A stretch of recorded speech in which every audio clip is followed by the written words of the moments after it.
Hey guys, welcome back to the International 3 group stages. We are about to prepare for the biggest match of the day. It is going to be Alliance versus Tongfu. Yes, Alliance, the only undefeated team left in this tournament, and Tongfu 4-2, a respectable score. And this is actually the matchup that I've actually been looking forward to, because these are the two people I thought would finish at the top of this group. Yeah, I thought Tongfu would do very well going into the tournament as well, and Alliance hasn't even lost a game yet. If there's any team that can do it in Group B, I think Tongfu definitely has the best shot. I think maybe Liquid has a chance of doing it later, but I am not so sure, honestly. I think Alliance is I think they have a pretty good chance of going undefeated. Yeah, I think Alliance against most of the West teams is actually confident, with the exception of Mao's. They actually drop quite a bit more games to Mao's than I figured, but they actually haven't played Tongfu yet. I'm sure they've done their research, and there's a lot of information out for Tongfu out on Alliance, because Alliance has played so many games. That's true. But we'll just... Do we have time to run over the lineups? Okay, yes. So we'll quickly run over the lineup. So for Alliance, we have Loda, Jonathan Berg out of Sweden, this entire team being Swedish, playing the one position for Alliance. 2, we have S4, the captain and the picker as well. Fantastic player. And playing the 3 role, we've got Admiral Bulldog, famous for the Lone Druid, the Bounty Hunter, and the Nature's Prophet. We've got Ake playing the 4 role for Team Alliance. And last but not least, we have EGM or Dooney playing the 5 role. Give me those fantasy points, Dooney. Dooney's the best. He's actually the best at work. He really is. Yeah, he had like 25. And if 20, Kevin, you 22 introduce points. Alright, Tongfu? and this is the team they're up against. Tongfu going to try to take at least one game off of them. Got Hao on the 1 position, playing the hard carry role. Second position is going to be Mu. He will be playing in the All-Star match, if I'm not mistaken. Yes. And then we have King J coming up for the offlane. Really talented offlane player there. Their 4th is going to be Banana. Definitely one of the best supports in the entire tournament. I did actually pick him for my fantasy draft because he was playing so well in the other tournaments that we watched. And Sansheng, arguably maybe the weakest player on Tongfu, but still is very talented. Yes. So about to hop in this match. Quick predictions for you. What do you think is going to... I'm going to say Alliance 2-0. I think Tongfu has a pretty good chance of taking some games off, but I would be really surprised if they took a 2-0. I just, honestly, Alliance is my pick for winning the whole tournament, so I think Alliance can be able to take this. Yeah, same for me. I'm a bit biased, but I'll also go Alliance 2-0. Extremely biased. Extremely even biased, because I used to play with EGM. He's on like Turtle. honestly probably the biggest Alliance fanboy out of anyone who's ever touched a microphone. Yes. But in his defense, he's been always Yeah, right. I've about, always been for a he's while. right about Yeah, Alienware you've Cup. always been a you know. fanboy. Yeah. It's like I know. You're a fan of a winning team, so it looks good for him. Lumi, your prediction? R.I.P. China. We're done. I still believe. I'm keeping the faith. I Burning have- your soul. What does that mean? 1-1 or? I think 1-1 is possible. I'll say 1-1. I think it's 50-50, 1-1, 2-0. You know Cop the out. biggest regret today so far is You sh I oh my God. removed Extinct. It's not a cop-out. I said 1-1. You just did what you flamed me for earlier, you Yeah. son of a bitch. You're supposed to go 2-0 one way or another. You So gave if you're me going math. 1-1, we're Oh taking my this as a God. Tongfu. I'll do whatever I want. I'll do what I please. All right, so Yeah. your prediction, 2-0. 2 Rip in pieces, China. 1-1 Tongfu. Yeah, let's go. Let's go. Alliance versus Tongfu, East versus West, China versus Sweden. It all goes down now. Game 1's underway. Let's hop into it. Well, we got a game 1. Alchemist. Let's go. Game 2. Because goddamn, like when you have Alchemist Grievold's Grieve Farm, game was nice. Right? Yeah, Yeah. Tongfu first pick. If it's that solo mid-alch, though, the solo mid-alch has been rather dubious for the Chinese Just team. hashtag Snake King. And go game 1, Alchemist Shadowblade. Let's see what Alliance do in response, though. They won't get access to the Wisp, but the Bulldog Lone Druid's been left in the pool. That's in the pool. That always seems to be a problem. Does Tongfu have the? Will they have a solution for it? They 'Cause better have one. We saw IG left the Lone Druid in the pool. They got 2-0'd by Alliance, and generally banning out Bulldog seems to be the most effective strategy versus this team. That's how most teams beat Alliance, but well, Bulldog hasn't been banned out. Also, if you run the Alchemist on a solo mid position, you left yourself to be completely open compared to a, what's that hero? Timbersaw. Timbersaw has been seeing a lot of draft. S4 has been, I guess, the pioneer, if you will call it that. And he, in a 1v1 matchup, I think Alchemist gets completely owned by Timbersaw. Alliance taking quite a bit of time. Treant, There's an OD. There's mother a effing Weaver. protector. There's an OD. There's a Weaver. Where are they going with this? Oh god, this makes me sick. This Treant protector. There is acid spray though. Acid spray is great against living I armor. guess so. Completely removes it. Alright, if Tongfu doesn't go full Rattlesnake mode, go Bloodseeker and Warlock to counter Treant, I think we'll be okay. Don't go Bloodseeker. Never go full Bloodseeker. Never go Bloodseeker at all. Well, All right, there's the tree and protected weaver. So, is this gonna be Loda's hero? I think I've seen Loda playing it today. I'd like to see a Rubik here. Could steal living armor. You're probably gonna get a pretty fast level 6. Alliance, fairly passive support in the Treant. You steal Sakuchi, and you've got that lift against Weaver. Yeah, I mean, if you still living armor, like or that. Then you're done. And you've got Tree and you've got Rubik. Yeah, there you go. How can you lose? I actually like that pick quite a bit. They're gonna go Shadow Demon, so a very defensive support. Maybe it is a cute combo: disruption into Alk stun, and with Soul Catcher, that is like a guaranteed kill if you can catch someone. At the same time, I would rather have a support that has a real stun by itself, like a Rubik. Yeah. So it's interesting to see this from Alliance though, because they had access to Bulldog's Lone Druid or Prophet, and they skipped both. Yeah, and Tongfu and now he'll almost certainly get banned out. So I mean, does this send send a message to Alliance saying, hey, if you want that Lone Druid, you have to pick it up a little bit early, and is he actually worth the? Well, I think what Alliance is saying is Bulldog's versatile. You're underestimating him. We don't need to go for his Lone Druid Prophet here. We're going to show you another style now, and we're going to beat you with it. Okay. That's what Alliance is telling me. Well, I don't know if it's going to happen, but that's what they're saying. We're going to see him play Prophet. Is that what he's saying? He's like, we'll pick Prophet later. I think Prophet gets banned here. Yeah, either by Tongfu or Alliance. Because I'm pretty sure one of these teams looking to pick it up. OD gets banned out here, so no OD tree. Yeah, that's an easy ban from Tongfu. That was obvious. I mean, you're still dealing with S4 in the mid lane here, which Puck is amazing for him. Queen of Pain is amazing for him. I talked about the Timbersaw, which he has. I'm not sure what he has played so far. And of course, let's not forget about the Magnus. The Son of Magnus.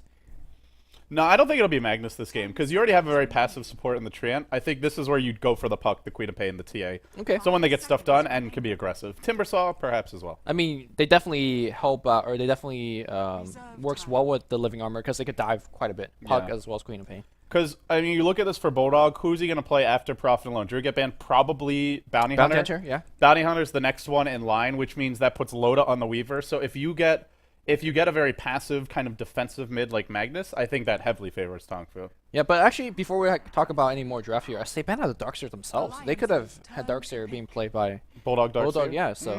Darkseer doesn't fare that well against Alk Shadow Demon. He has to go jungle. Yeah, that's Even fair. with Living Armor, he's going to die to Acid Spray and the combo. But before we talk about the next pickup, how do you think about Weaver in terms of in this tournament so far on the meteoric rise? I mean, he was always a very stable pick by certain teams like Tongfu.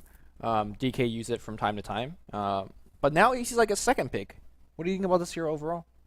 I think Weaver's a pretty strong pick. I don't think he's imbalanced. In the right scenario, he's almost impossible to deal with.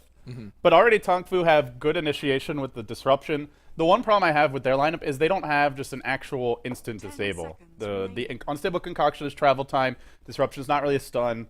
Again, they could have gone for Rubik, who can also steal Sakuchi, but having gone for Shadow Demon, I doubt we're going to see that. So they just don't have that best instant lockdown, and that is always a concern against Weaver. But they have 3 more picks here. You know, there's still things like, I don't know, Storm Spirits in the pool. I don't know if you go for them this game, but there's not against a tree. It's hard. There's a Puck. I mean, there's lots of other instant disablers still available that they could choose to go for. I mean, there are some, but at the same time, you're dealing with 2 Invis Hero, or 3 Invis Hero if you count Tree and Protector as one.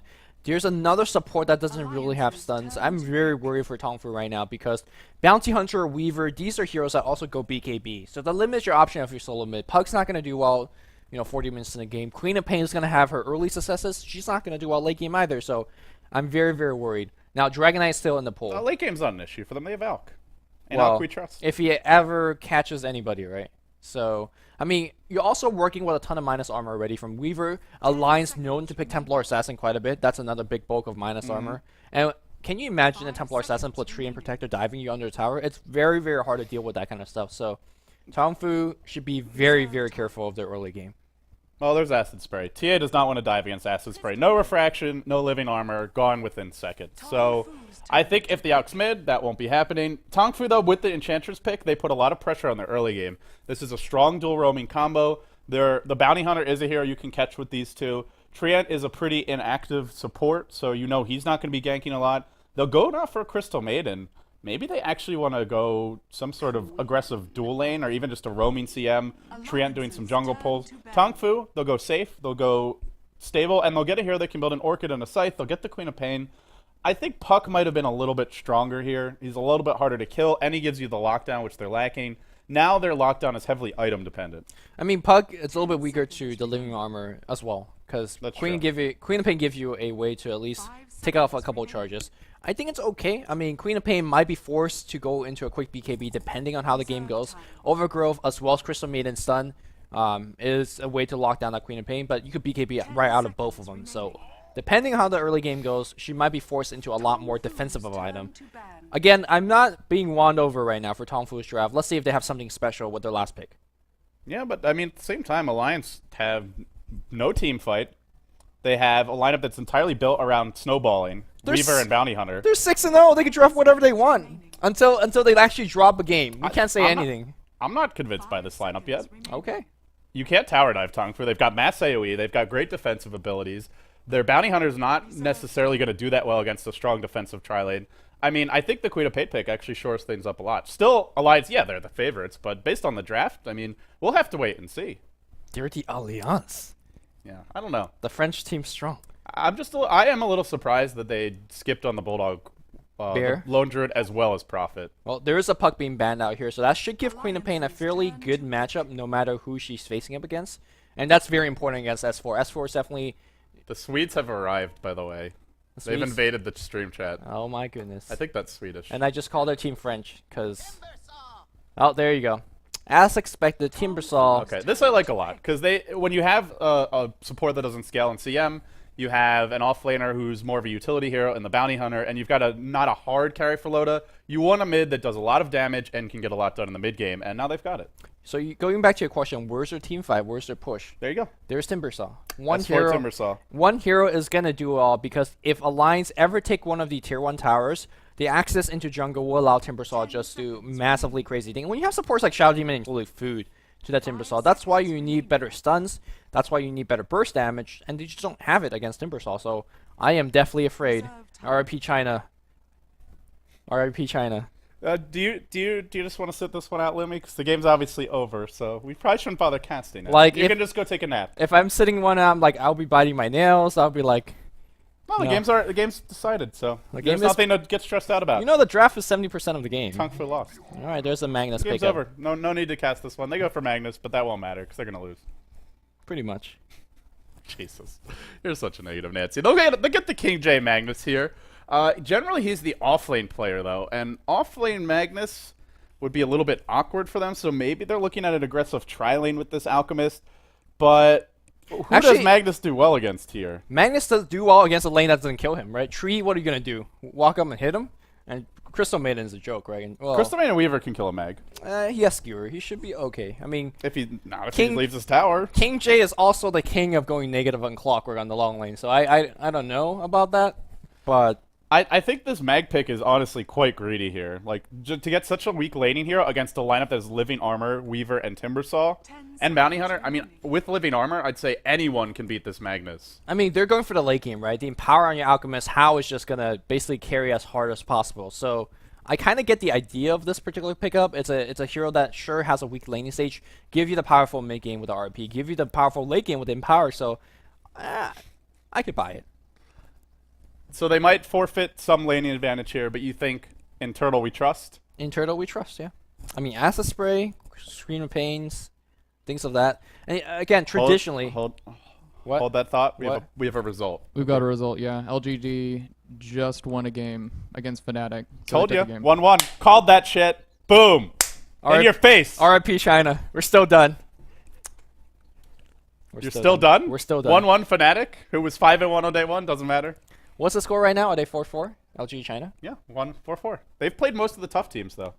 Only team they have left to play that's like the top teams in the group is Navi. So they should have 2 easy. Oh, that's a walkover. They should 4-0 their other 2 games. They'll be 8-4 at the end of today. So with Dignitas and 6-2. Yeah. With Dignitas Navi still has to. Who does Dignitas still have to play? Well, I have that schedule right in front of me. Dignitas has to play Team Zenith.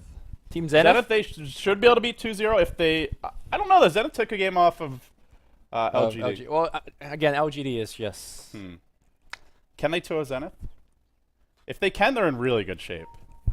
If they get one more 2-0, Dignitas should be locked to advance. I don't think they can finish... I don't think they could 2-0 Zenith, and they definitely are not going to 2-0 Navi.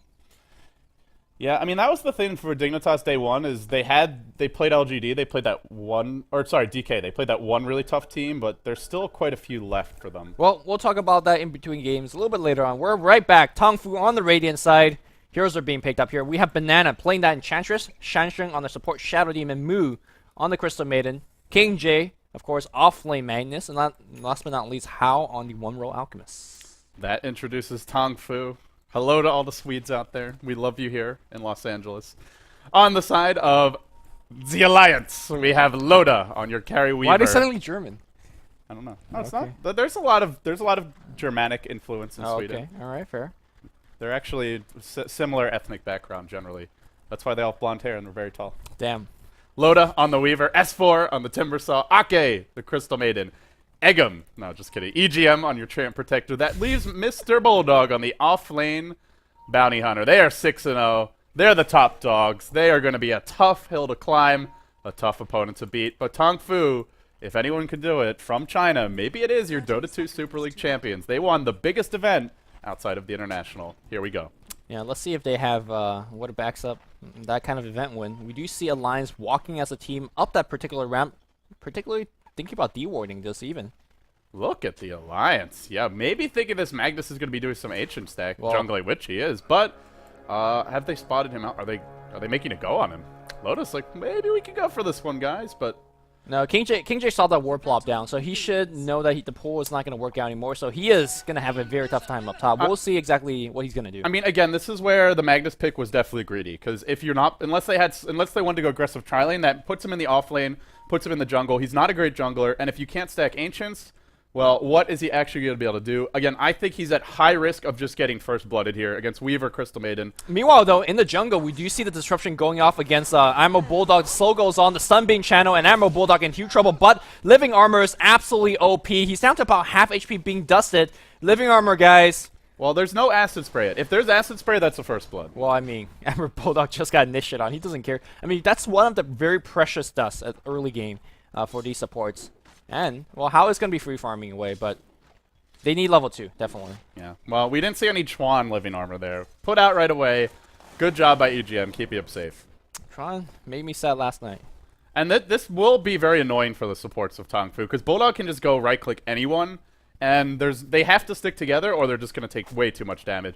Already, Bounty Hunter can win these 1v1s without Living Armor, and now that he's got it, just going hard on Banana, right-clicking away. There is a sentry, or sorry, there is a...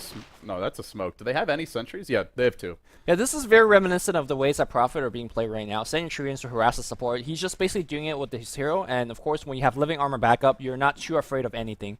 Of course, with that Poor Man Shield, really all the right clicks going back to him, he's not going to feel it too much either, but Enchantress should hold things together. Let's see if they're going to get a good gank on him, though. They do have that one dust still.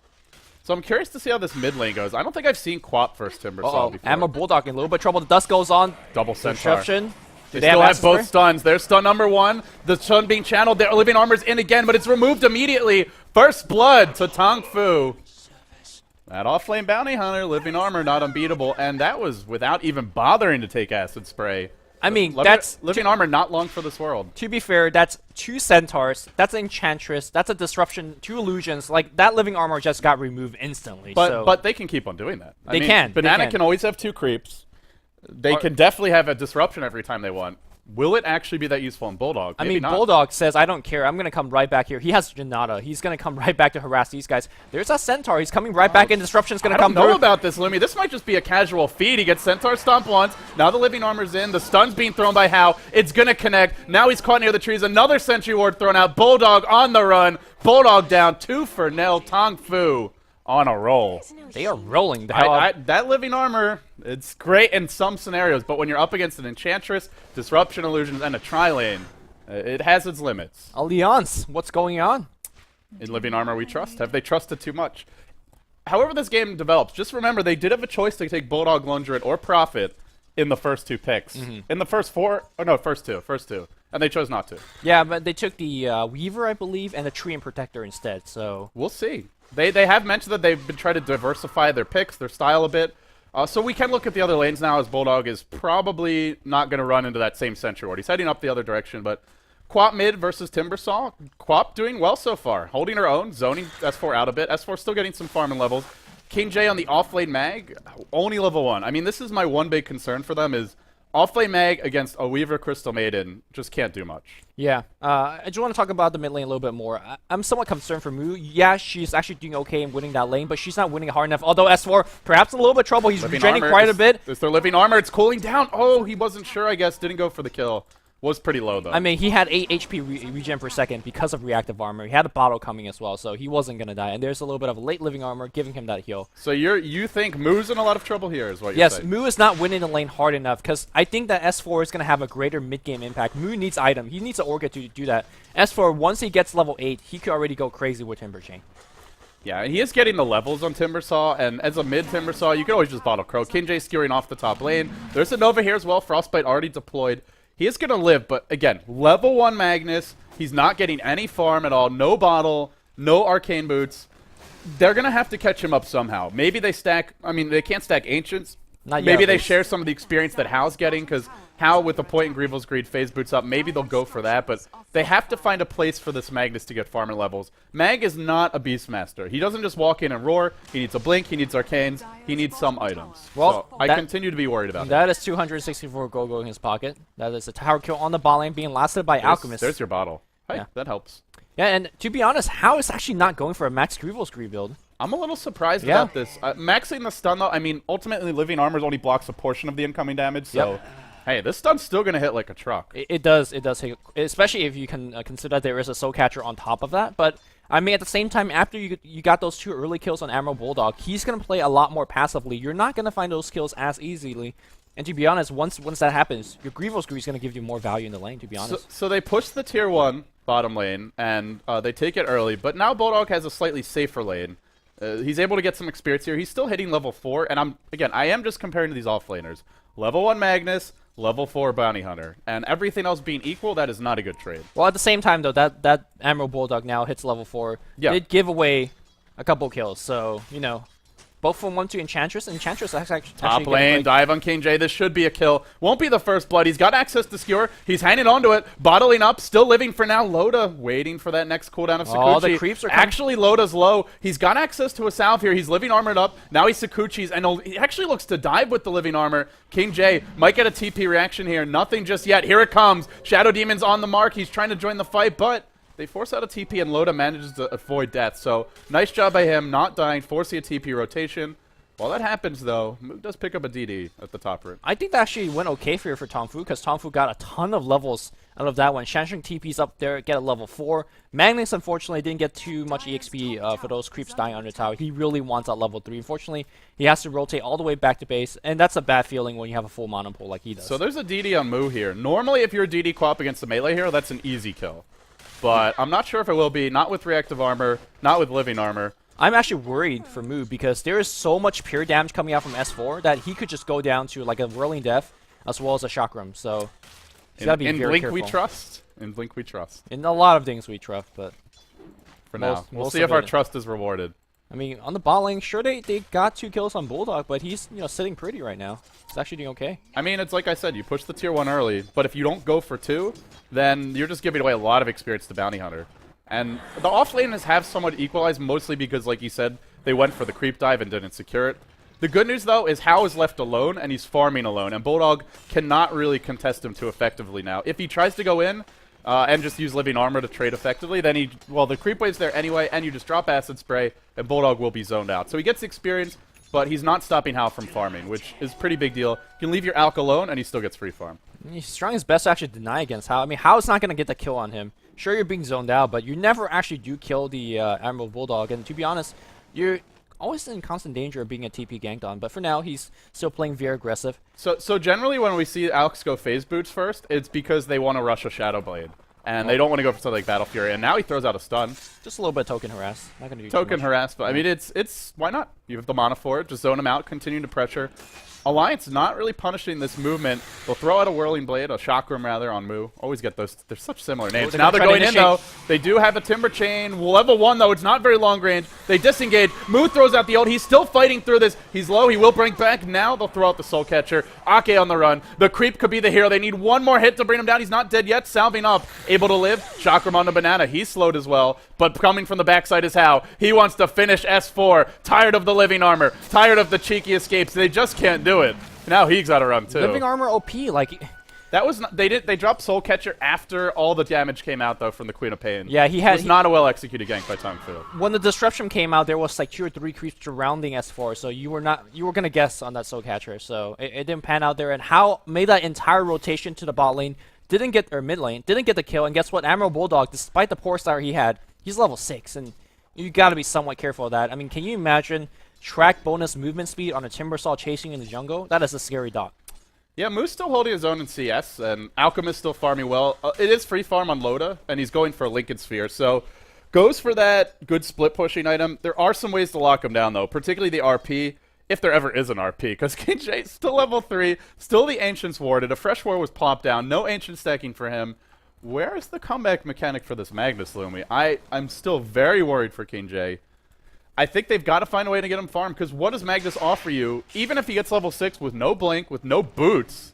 Jesus. I mean, he's gonna bottle. They have to find a way to get him some levels in farm. Yeah, I think maybe you rotate Quap to that lane. I don't know. Bot lane though, they're gonna go right here on Admiral Bulldog. The sun's gonna come right there, and all of the HP are gone. Can they actually get the kill? He's so very tanky. Here comes S4. Any revenge kill gonna go around Shanshan? Oh my God, the damage! What a is right hero! there. Just throws out the 2 nukes, instantly blows up the Shadow Demon. But they get a kill and they force a TP reaction, and the Alk does not die. Shadowblade's coming soon. I'd say a pretty even trade.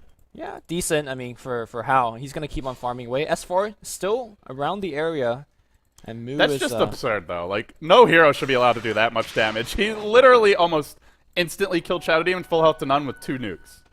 2 nukes. Heroes OP. Just saying. Living Armor's OP. Man, Alliance picking all these OP heroes. Thoughts? They want to win. All right, that's fair. I don't know if they're all OP. It's a nice lineup for Alliance, though. I think the thing that I like about this, like, because we're talking about how good living armor is, but it's honestly it can be completely useless. Like we saw IG yesterday, they ran a lifestealer mid, a pretty passive sort of farming oriented hero in the mid lane. They ran a lone druid, a pretty passive farmer. If you run heroes like that, living armor is kind of crappy in most cases. Yeah. But if you pick a lineup that's built around the spell and you draft heroes that can benefit a lot from it, can dive towers, can find kills, then it can be fantastic. So far, though, they've only found 1 kill. No track kills yet for Alliance, but that's going to be their plan to take this game. You have a lot of burst damage. You got great ganking potential. Once they get up enough items, they'll start going for these track kills. And now we look at Tongfu, and honestly, the level 3 Magnus might be the most ideal target of all. I mean, if you think about it, this lineup gets a lot better in the mid game with Timbersaw maxing all of his spells, with Track being at level 2, things of that. So even though they only have 1 kill so far, their offense is going to get a lot better as time progresses. Also, I do have to say, though, it is concern to Alliance, the fact that you have living armor and you have gave away more kills to Tongfu early on. They are going to pressure top lane a little bit, and I think as a Magnus, you're pretty happy getting the EXP. You're not getting any gold, but you're getting some EXP. A little bit here and there, but you're right. It's very limited for him. He actually went for the boots first. The bottle is finally coming, though. And no, he's been bottle crawling. Sorry. Yeah. But either way, I mean, still no arcane boots for him. KJ slowly fighting the farm. Little pressure mid, but the nice thing for Tongfu is they have a Shadow Blade on Hal, so if... Well, they don't have it yet. It hasn't been delivered. Actually, it's because the courier's been busy. I was thinking maybe he's trying to hide it or something, but that's not the case. So, Rune's going to spawn bottom. It'll be an Invis Rune. Moo's going to bottle it up. I think Tongfu, with the Shadow Blade, we're going to see them start to try and put some pressure on Alliance soon, but they've got to be very careful about it. If they overextend, which is easy to do against living armor, then you're giving away track kills. So one thing I do want to point about in terms of the playstyle of Tongfu, they're saying, hey, you know what? We have a 1-row Alchemist. This is probably by far our best farmer in terms of just AFK farming, getting a huge goal lead and win the game. They're saying we could do that, but instead we want to amp up the regression. We think that we can only beat Alliance by being more aggressive than they are. So Hal's off the lane right now. He's going to come in with the Shadow Blade. They do have a Crystal Maiden in reserve. S4, it's going to be a full duration stun onto him. Thrown out now. And the Acid Spray is there. Queen of Pain on everything at S4. They get the kill, but now can they get out? They track Moo. He's got access to Blink. He'll throw it now. There's Disruption available as well. They'll disrupt the Alk. They both get out safely. A surgical gank. The first Shadow Blade one is a success. Great execution. It was such a tough gank, though. It felt like they just had to drop everything, and they got so low as well. Living armor not doing enough, and that's a big thing. Here if comes he gets Frostbite, he's dead. Moo can't blink away. shouldn't have been there. Should honestly. not have been there at all. I mean, I think he expected Bulldog to be off the lane then, but at the same time, he was not high HP enough to survive that nuke. So Meanwhile, Loda trying to dive King J, but he accidentally auto-attacked the creep, so any chance of getting that kill pretty much gone.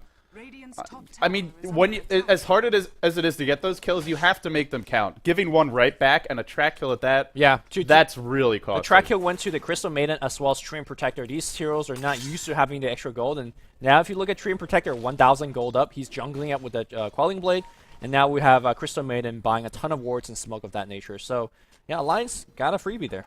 Loda continues to work towards his Lincoln Sphere. For the time being, is our lead farmer, but Alk is the lead net worth. Greevil's Greed, the kills making the difference here. 1-0 and 3 for Hal. I do like that they finally gotten King J off of that top lane, because they have to find his Blink Dagger. We're already 14 minutes in. A good solo mid mag performance will often net you a Blink Dagger by this time. But at his rate, if he doesn't die, we could look at a 20-minute Arcane Blink. Well, I think they're actually looking to set up a kill up top here, as we do see how moving in that direction. He does have, obviously, his Shadow Blade. Is there any detection on Shansheng? They have a dust. Banana's in trouble. There's Living Armor bottom lane. He's running to the left, but he's going to get caught out now. That's a track kill if they can find it. And oh, can they ever find it? 3 heroes descend. You just can't be off on your own if you're a Tongfu support, because then you're easy picking. Top lane, the sun's going to come right on Alchemist, or Alliance. They don't have this. There's no way to get this kill. I don't think he's going to time-lapse and get out. Yeah.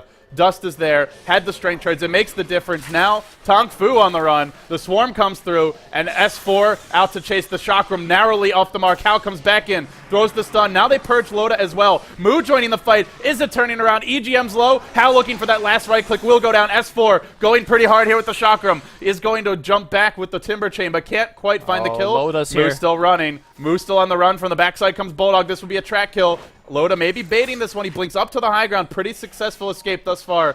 Tongfu dodging a lot of bullets. And Sangsheng managing to find a kill on S4's Timbersaw. A big kill there. Loda, however, might go down. Bulldog still looking for the backstab. Now, Loda on the run. Queen of Pain. Oh no, off the mark. They need 1 imp. They get the kill anyway. That could have been an absolute train wreck. Wow. But they're finding the way, Lumi. They're getting kills. They're not giving up track kills. There was no TP on Bulldog there. With Bounty Hunter in that fight, I think it's a much different engagement. But Tongfu coming out on top yet again. I completely agree. I'm surprised that they were able to get kills on both cores, S4 as well as Loda. These are good kills. And to be honest, I'm surprised they did it with no stuns, right? The only stun in that team fight was your Alchemist stun. And they did okay. They're up against Track Gold, and they're still keeping their own here. Obviously, the Alchemist Greevil's Greed making the difference. Thing is, if he gets enough items here, then the Assault Caress is going to really negate what 2 of Alliance's 3 cores do. Your Bounty Hunter, your Weaver, will not do much against this AC. Of course, there's always the Timbersaw, but it puts a lot of pressure on S4 to dish out all the damage. I mean, I think in theory it does, but if you look at the way he was playing, he's a lot more on kind of killing the enemy team. It looks like he's going to try to set up a gang on the bot lane here. Oh, EGM could be dead here. They'll need a TP reaction. Who's going to be ready? They throw out the stun. No, how? What is with the self-stuns today? How? No, yesterday as well. I mean, just throw it, my man. There was... That was a free kill. Now, sometimes there's a reason to hold the stun, like if you're up against Lifesteal and he's raged. I mean, there's a few reasons, but throw the damn thing, man. I understand what he did. You know, he tried to go for the massive value, get the right-click damage out of the Shadow Blade. Once it gets to 2.5 seconds, by the time it arrives, it's pretty much max. Like right, around 2.5 seconds. He wanted to get the extra damage on the Shadow Blade. He wanted to get the Acid Arm or Acid Spray down, but then... You know, you stun yourself. They have an RP, or they have an RP here. Mid lane. They could kill S4. RP's there. They skewer. They whip it. King J, another airball from Tongfu. There's no quad ball. Timber chains to safety. Now Ake hunting. I don't think they'll find a kill, but you gotta land these, Lumi. That's an easy free kill off the mark. Jesus. RIP China. We're done. And that's an RP on cooldown. So now Alliance should be aggressive. It's time. Loda, though, gets caught top lane. Are they going to find a kill anyway? Living Armor, it's just enough. Just enough. He gets the tower and he gets out.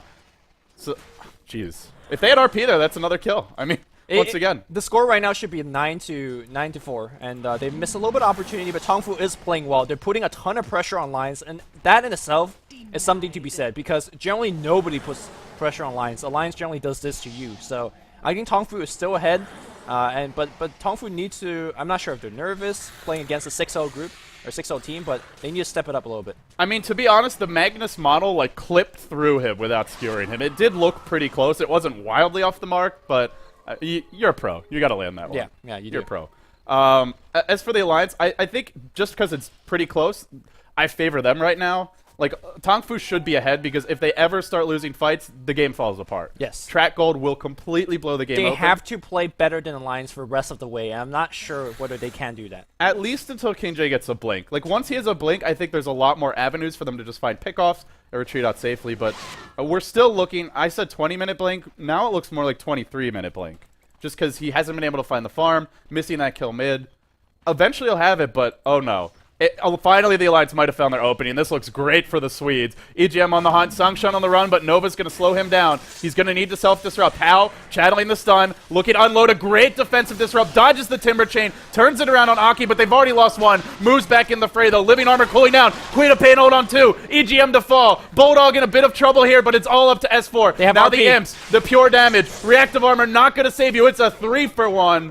And what looked bad for Tongfu turns out great again. Score now 10-5. Absolutely beautiful bait here from Shansheng. He just kept running to the tower, knew that he had to self-disrupt, and baited the chase for the deep. And we have multiple TP in coming in from the tier 1 and tier 2, and Tongfu just played that perfectly. And now, I mean, we keep talking about this Alchemist Grievous Greed. He's only got that 1 point still. So, but he is being very effective at killing just about everybody on the enemy team. He's 40 CS behind Loda, still leading him in farm. I mean, he's got a ton more kill, right? Can't argue with the build. He's 3-0-7. This is very, very effective. Actually, that's incredible. Every single kill, he's participated I mean, in. like, this is from your one-row player. That is absolutely marvelous to watch. And the thing is, now things could get a little bit dangerous for the Alliance, because now Mu has an Orchid, and there's no Lincoln Sphere on Loda yet. Is it ready? Does he have it on the courier? No Lincoln Sphere. He's got the recipe. He's basically got it. But until he gets the Lincoln Sphere, you could blow him up. And then everyone else, especially a hero like Timbersaw, you silence him in a team fight, that hero goes from outrageous to useless. I want to say useless. Yeah, pretty useless, Pretty man. useless, yeah. Like, I guess he's a little tankier with reactive armor, but that's about it. Yeah, immediate D-ward here coming out from Aki. Very, very nicely done. Shansha unfortunately tracked up.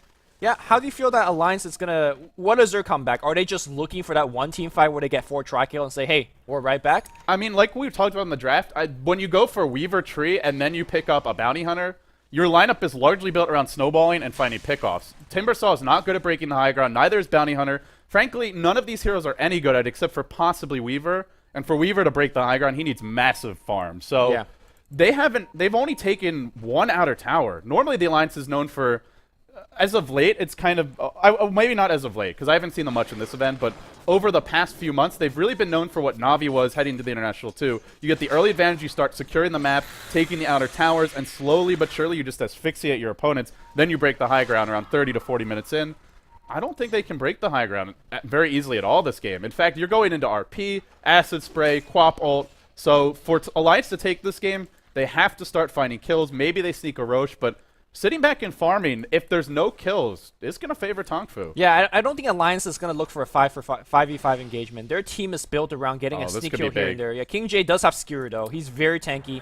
He should be fine. His positioning has been really good, though, because he's off-lane mag has not died yet this game. Not at all, thought he yeah. was going to feed, to be honest, because I was mean, a really tough lane, but they've helped him. They helped him with the 1 TP where maybe he would have died, and since then, King J's just...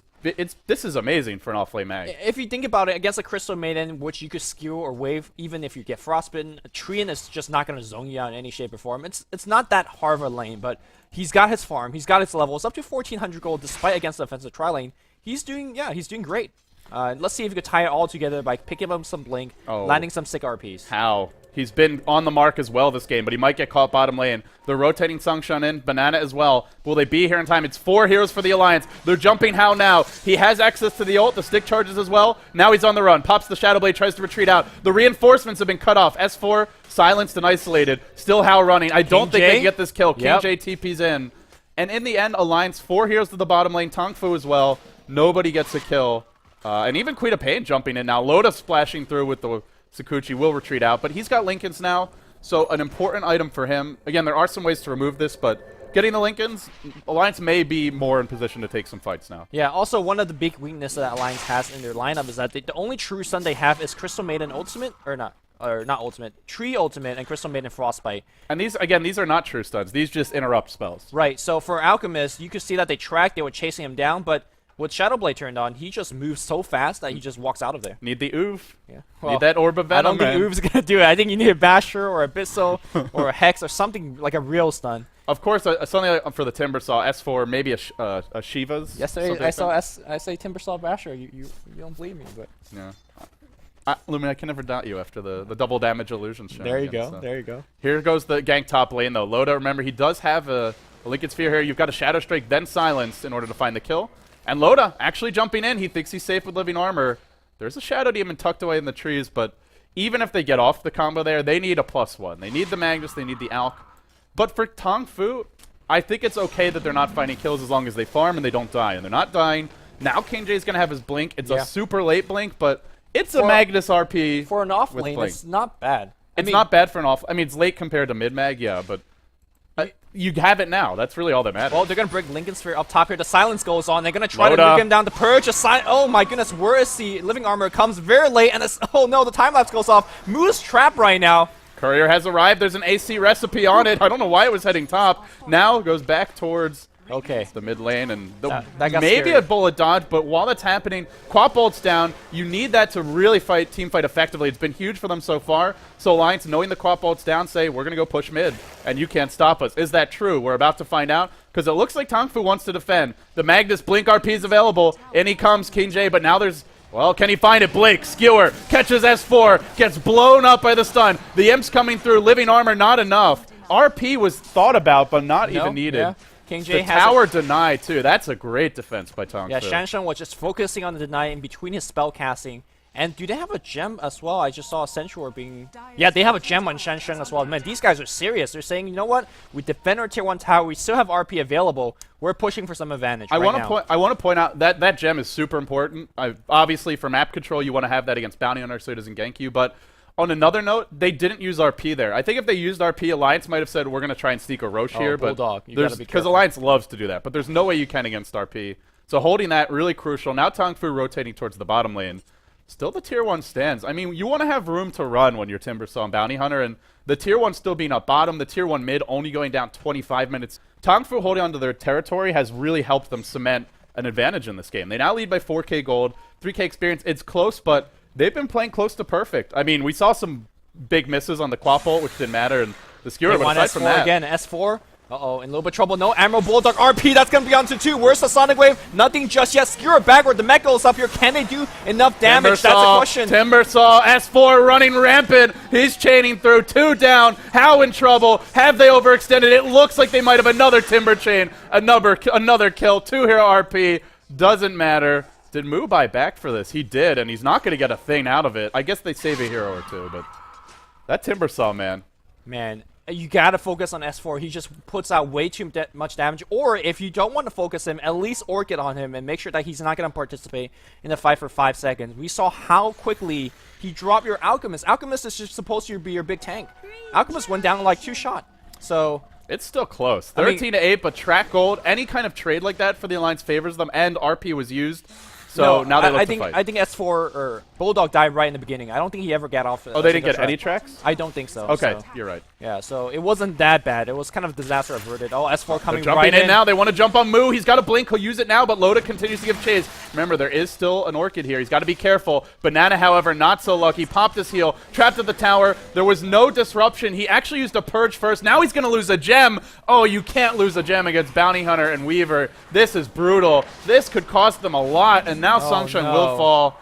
1 by 1 they go in, and this is what we talked about. Alliance, they're not going to win if they just try and break the high ground and play that sort of old standard Alliance Dota, but if they're finding pickoffs, if they're snowballing, that's where Tongfu get into trouble, and it's so easy to. That's 2 track kills, that's a tier 1 tower kill, that is a gem going the other way. Moo had bought back in the previous team fight, and of course you kill How with S4's burst damage. So and now they'll go rush. Yeah, I mean, suddenly the game is right back in Alliance. I want to say that Tongfu had a slight lead previously, but just in that 1 turn event, just 1 team fight, the game goes the other way. I mean, don't forget that Tongfu is still a very strong high ground defending lineup. They still have the hardest carry in the game by far in the Alchemist. They've got the RP on his side as well. They have Shadow Demon. I still think they have the better late game lineup, but that's assuming this goes in a traditional direction. And if you're Alliance, you want to break the mold. You don't want to fight 5v5. You want to fight unfair. You want to fight dirty. Just pick heroes off, find the track kills, abuse the Aegis advantage, and just spread the map out. And so far, they've been very good at doing that. They were slow to find their openings, but now they seem to be coming a bit faster. Well, I think we have to look at how and see what he does. If he picks up a BKB, he's going to be king in these team fights. Again, nothing will lock him down aside from that overgrowth. So all they can do is run. They do have Timber Chain, they have Track, and RP's going to get dropped on the mid lane, skewer backward. He hits this one, and EGM, he may have the mech, he may have overgrowth. Will he survive long enough? He's surviving a long time, but he really should go down. Right. Now the gem falls. Oh, man, I didn't realize he had gem. That's a huge loss. Yeah, he took Shadow Demon's gem and they took it back. So it looked like he might have. Did he drop it at the end there, or did he just die? Because he might have been trying to transfer it to his team before falling. Well, which would have been a huge play. You cannot deny gem anymore. So well, yeah, he would have had to give it to them, but which he was close to. His allies were quite far, but yeah, they're pretty close, like here and here. It's like you're reaching out across the bridge. You can't lob the gem over. That's no. You can't. You can't play catch with your gem. Even EG probably can't do that? No, you don't throw that far. Even EG can't throw that far. Yeah. Here we go. The Alliance pushing down the middle lane. 4 heroes grouped up. They're maybe looking to fight. Remember, they still have the Aegis unloaded. Now they've got a Desolator. This is their time to strike while the iron is hot. And here we go. Grouping up mid. No Treant yet, but Living Armor is there from wherever you need it. Again, Tongfu is really, Alliance is really bad at pushing. Their lineup's not designed for that, but you have, Desolator. Backstab from Alk? Is he going in? Nothing just yet. So do you want to fight now? Because Alk almost has BKB. Like, you don't have RP. Really close. You don't have RP. I don't think you take this fight. It sucks to lose your tier 2 mid. That's important for the next Roshan, but I don't think it's worth the risk either. Like, your entire team is already tracked up. If the fight goes poorly at all, you just give them a bunch of gold, so... Yeah, that's a good point. I mean, that's one of the things about playing Bounty Hunter is if he gets off 3 or 4 tracks before the fight happens, you don't want to take that fight unless you are absolutely goddamn sure you're going to take it. Yeah. Well, Tongfu Mu is farming his way up to something. I think he needs to get a BKB right now just to get some tank against that S4. Because once half your team is BKB'd up, what does a Timbersaw do? Does the Chakram slow go through BKB? I'm not sure. I don't think it does. I'm not sure actually either. Sorry guys, our mechanics knowledge does have its limits. We have not seen. I mean, there is still some decent physical damage on Alliance, but you got to remember he's got an AC, and the other thing is there's also disruption. So like even if they manage to jump How, he's not going to be the easiest hero to kill. Either he BKBs or he gets disrupted. Either way, now he's feeling confident to 5-man. I still maintain that Tongfu with somewhat equal farm should have the better 5-man lineup, but they need a good RP. King J's been pretty on the mark this game. If he whiffs an RP, that's the kind of thing in a game like this that could just lose them the game flat out. Yeah, also when you make a 5-man push like that, you have to commit to that 5-man push because you're playing against Stream Protector. If you don't finish that push, basically you just wasted time mid because now you can see it's slowly being healed back up. Well, there's Greevil's Greed. Any time spent farming with Greevil's Greed is not wasted time, Limmy. I suppose. But they are falling behind in terms of gold. Like, they have Greevil's Greed on their side. That Alk is still the leader net worth despite being now a good 40 CS behind Loda, but, I mean, they're falling behind anyway. I mean, this is, you got to keep in mind that Alliance had a slow start in this game. And to be honest, their lineup's not really designed for this part of the game either, but they are making a comeback. So Alliance, to me, in the last 10-15 minutes, has been playing better than Tongfu, and they're pressing their advantage. They're saying, you know what, let's go for yet another tower push. The one thing that you have to be careful about is that they don't have as much track up, and there is RP available, but I think they're going to go for a tower trade for Tongfu. It's probably just not worth fighting against the Aegis. They'll try and go for the trade instead, like you said. The tier 1 mid for the tier 2 bottom. Not a great trade for them, but a safe play for them, and they'll get the tower. Ultimately, maybe you can take that fight bottom if Alliance screws up or you have the amazing RP, but is it worth the risk against track? I don't think so. So I like that choice by Tongfu. I mean, by going for that trade, though, you do somewhat forfeit the next Roshan because where do you actually TP to now? Yeah, and that the other thing is even if you go to contest Rosh, that's where, like, sure, RP's great in the pit if the enemy team's clumped, but Alliance wants you to leave your base. They're like, come out of your hole, come out of your nest, come fight us in an open field, because that's where our mobility is going to be king. Thanks to Vickerman for letting us know that Trek does not, or sorry, not Trek, Chakram slow and damage does not go through BKB. I've been showing the net worth. I'll continue to show it, guys, but keep your eyes on that corner. There you go. Some more net worth for you. Yeah, LD says F you too. Yeah, basically. I show the net worth all the time. If you're not seeing it, it's because you have the attention span of a 3-year-old. So, man. Just saying.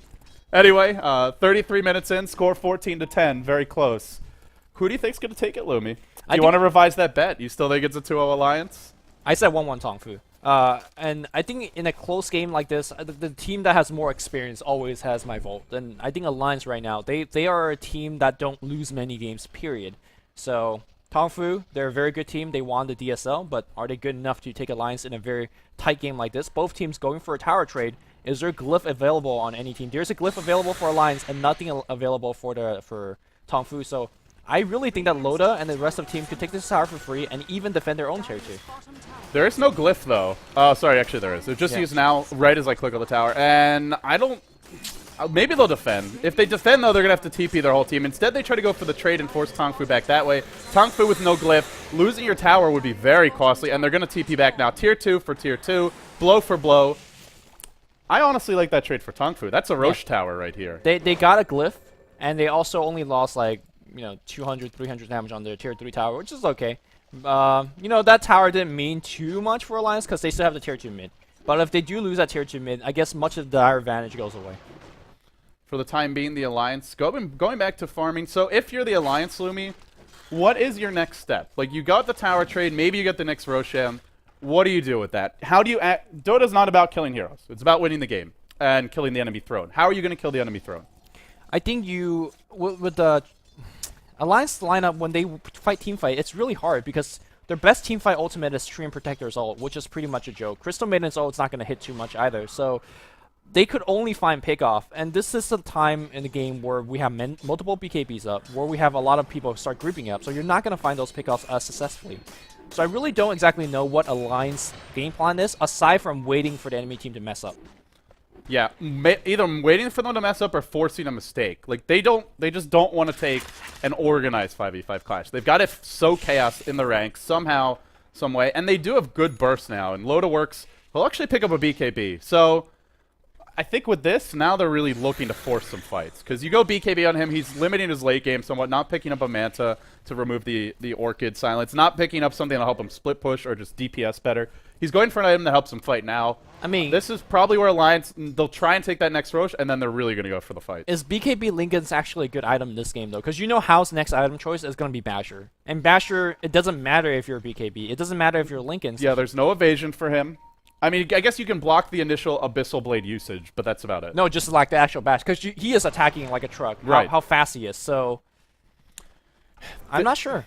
And the thing about Timbersaw is, as crazy of a mid-game dominator as he is, eventually you get to a point where he's a solo mid that has no physical damage, does nothing against BKBs, and doesn't scale as well with items as other heroes, doesn't offer you any lockdown to speak of. He'll still shred Shansheng. He'll still shred Banana. He'll shred the supports, but as long as they get off a disruption and a purge, they've mostly done their job in a normal team fight. Right. I guess more so for the SD than the Enchantress. Enchantress wants to be attacking the whole team fight, because she does actually just some decent damage. Focus those heroes at your own risk, though. Yeah. Because then the slap chop comes. Well, Hao is really leading the farm chart now. Loda is leading by CS, but as you say, the net worth is going the other direction. The entire team is looking for that one pick. Again, if Alliance find that one pick, sure, some of these heroes on the Tongfu side, they have buyback. Like, Mu has one, Hao has one. But just on the pickoff alone, the fact that you force a buyback, you already gain the momentum back to your side. If you're just joining us, guys, it's game 1 of a 2-game set. It's a group stage match for the International 3. And this has to be one of the closest games that we've cast yet, Lumi. Oh, yeah, definitely. 2 of the best teams in the group stage so far. They've both looked impressive. And I think if anyone can stop that Alliance undefeated streak, this might be the best shot that a team has had. Now, do remember that the Alliance was in a similar situation against IG. I actually didn't see the end of that game. I think game 2 was where there was that crazy pause, but I think it was game 1 where they somehow found a way with a similar lineup to win the game anyway. So despite things looking a little bit dicey, it's the Alliance. They might find a way regardless. I mean, again, Alliance to me is a more experienced team. They have, less to prove. Tongfu has to prove the world that they can actually take a game off of Alliance. Of course they're more experienced. They've got the living legend Loda on their team. Well, there's King J on the other side. How many live... He's a legend. Okay, Loda or eHome 2010? I don't know if you could say the living legend's got that beat. Elgod, Hair of a Lion, some Chinese players. Easy. No, I don't know, man. King J, 2010 eHome. Well, I'm just kidding. King J is a magnificent and accomplished player in his own right. But It's not about 2010 anymore. It's about 2013. And right now, I think both teams are evenly matched. I'm not feeling like either team has their opponent's number. I still think, like, I'd rather be in Tongfu's shoes if it's the same team playing against each other, but these are two different teams, two different styles, and if they find track kills, you can't completely count them out. I mean, one thing that we haven't really been mentioning too much is the fact that Alchemist is working with Empower Farm all day long, and so is, you know, slowly we do see King J catching up. He's working towards his BKB. He's got Empower for himself as well. In fact, Empower's not even close to being maxed as he's only level 12, so yeah, the lack of levels is farming faster. Is still hurting him a bit. And it might look like they're not contesting Roche, but they are, because there's a haste run up on the Maggie, pushed out the top lane a bit. This is where you'd love to have that Bulldog Prophet or Radiance Launcher. It makes it much easier to get control of the lanes to go for Roche. Mu, though, tracked up, has to know it, and he will retreat out. Top lane not really pushing in. Mid lane is a bit, but Al can quickly correct that. Alliance, they know they need this Roche. They want to have that Aegis advantage. Fighting in a fair fight, again, not to the liking of this hero composition. It's hard to go into that pit, though. They take it pretty fast, though. Loda hits hard. They've got to connect on a big RP. In they go. Alliance backing off immediately. It's S4 to the front lines. He wants to lead the way. And Tongfu will retreat out. Acid Spray drop, but that might only make this Roche easier for the Alliance. They'll deward now. This is where you love having the gem. I mean, really, that gem being traded back and forth. Imagine if EGM hadn't died mid. They'd be playing mostly in the dark here. Yeah, going into the Roshan pit like that is also hard, considering that they could just track up your team. Now EGM says, all right, they're gone. Let's go back in. Load up with the Desolator, doing the minus armor necessary. Poisons are going to be used to scout things out. Multiple Chen creeps, or Enchantress creeps. Moves on the high ground here. He's got a BKB. Look right now for the Alliance. Do they have any detection? Because he has an Invis rune. Do they have anything? No gem. They've got a sentry on the high ground here. Yeah, they're relying on track, and I really don't think that Mu will say, "Hey, man, I have Invis. Let's go up the high ground." That's not up the high ground, but into the pit, sure, because they know there's no sentries outside that pit. Right. I mean, sure, there's not many spells on the other side that will go through BKB, but if you pop your BKB and they overgrowth you, you're done. Like, there is physical damage on the other side in the form of Loda. There is now an imp thrown out. Bulldog taking good damage. He'll be living armored up, and they'll retreat out. There is an X finish on Enchantress. The delicate dance continues. Both teams eyeing each other from across the ravine. Ooh, somebody draws the arrow. We're gonna do a big smoke gank over this way. Are they gonna give them the complexity treatment? Is Alliance about to get a taste of America, Chinese style? Chinese style. That's Lumi, right? You're America Chinese style. Sure, you can call it that. Tongfu. In the end, the Alliance are going to back down from the game of chicken. They'll retreat out of the pit. They'll rotate back towards mid and get this wave going the other direction. Hal's going to try and sneak in. Is he going to ninja the Roche? Oh, no. But the Chakram's there immediately off the bat. Now he's got to back off. Is he really going for this? His whole team's in position. Alliance trying to corner him, trying to cage him in. He's got the DD rune up. The DD's about to wear off. He throws out a very quick stun, then retreats out. If he drops too low and they have to run. Ooh, this could be an opportunity here for Alliance because the Alchemist ultimate will be running low very quick. Tracks are running out. There's a lot of tracks coming out now for Bulldog. And Alliance says, this is our time. This is our place. Let's take that damn Aegis, and they're going to do it. Roche about to fall. Ake dropping low. Loda's going to get the Aegis, but had they lost the fight already? We'll have to see how. BKB up, but no ult. He's melting. RP's in. It looks pretty good. Triple kill for Banana, the Enchantress, the secret hero. They got the Aegis. Now, though, if they don't get any kills, they've lost it, and they've given up 3. They bought back on their Timber Saw. And that's a hero with Bloodstone who bought back, so that's a huge waste for him. That was the best fight they could have actually asked for. Tongfu on a full retreat. Let's see how many they will lose. Tongfu Banana still somewhat slow. S4, of course, Chakram does apply slow. Can he get there? There's a track. There's a Shuriken. He can't TP now. If he does, Shuriken is going to stop it. Bulldog throws it out, gets the kill. Moo! He could have just ran with his team, but just ran the other direction, wanted to farm that wave. And when you see the S4 buyback, really should retreat out. Yeah. But I got to say, King J. Off-lane Magnus was level 1 when Bulldog's Bounty Hunter was level 5. And now with RP on cooldown Alliance, I think they're feeling like they have to fight.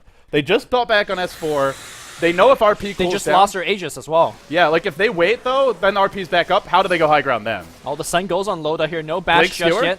No blink skewer. And nothing just yet. yet. There's the swarm on King J. Can't blink. I mean, at this point, I think Tongfu is absolutely fine. They have buyback on their Queen of Pain, but they're not using it. They're saying, you know what? We could make this defend S4. We have the better late game. We just made S4 buyback, so those items not going to come in. Look at S4 playing it right now, but no buyback just yet. But Loda caught. No, he'll time lapse out immediately. That's a buyback being forced out. I think that's exactly what Alliance was looking for. We'll force a buyback. They've got to purge, though. They've got to purge. There's an S4 Timber Chain. He's Timber Saw. You're never going to kill him. YOLO swag, MLG 420. Blaze it. I mean, look at how aggressive he's playing. He's just going right in to force out the buyback from the Queen of Pain, and then they back off. That's all they look for, and they got that. So I think Tongfu getting somewhat baited. Now Mu heading towards the top rune. Alliance back into the jungle. Overall, they did force out the buyback, but I like if I'm a Tongfu fan, I'm a lot happier than if I'm a Alliance fan. Oh yeah. Over the way, like the last 5 to 10 minutes have gone, because sure Mu bought back, but your Alk's getting to that point where he kills everyone. They have no demonic purge on their side. They have no RP on their side. They have overgrowth. That is the only way to lock Hao down for any period of time in a team fight. He's about to have an Abyssal Blade. Soon he'll have buyback. He's getting to that point where any hero that he gets in range of just instantly dies to permabash, to right clicks. And remember, they still have RP on their side. The Aegis by Alliance turned out to be nothing. Sure, it's a nice pick-off for Alliance. They forced out a buyback. But overall, Tongfu, strategically, this is their game right now. Alliance have no way to break high ground. Alliance are all about the gank. Their 5-man isn't the strongest. The ganks haven't been there. It's 17-11. The team with the bounty hunter has less kills.